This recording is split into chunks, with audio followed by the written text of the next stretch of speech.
बिना बांस के माई के पंडाल खास ना लागेला।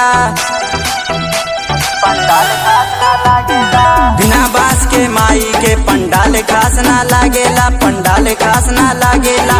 बांस के पंडाल के नीचे माई के आसन लागेला, बांस के पंडाल के नीचे माई के आसन लागेला। जे भी माई के दर्शन करे ओकर भाग जागेला, जे भी माई के दर्शन करे ओकर भाग जागेला, ओकर भाग जागेला। बांस के पंडाल के नीचे माई के आसन लागेला, बांस के पंडाल के नीचे माई के आसन लागेला।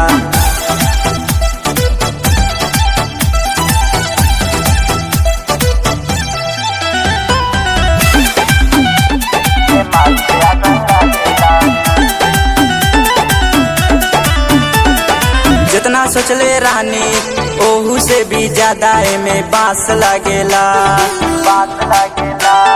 बिना बांस के बिना बांस के माई के मूर्ति भी ना बनेला था। बिना बांस के कहाँ से माई के पंडाल सजेला, बिना बांस के माई के मूर्ति भी ना बनेला था। बिना बांस के कहाँ से माई के पंडाल सजेला।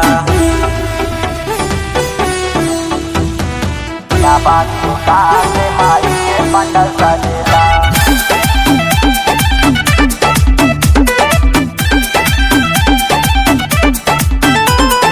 जे भी सच्चे मन से माँ की भक्ति करेला, जे भी सच्चे मन से माँ की भक्ति करेला, उसे ही सच्चे भक्ति का फल मिलेला, उसे ही सच्चे भक्ति का फल मिलेला। बिना बांस के माई के पंडाल खास ना लागेला, बिना बांस के माई के पंडाल खास ना लागेला।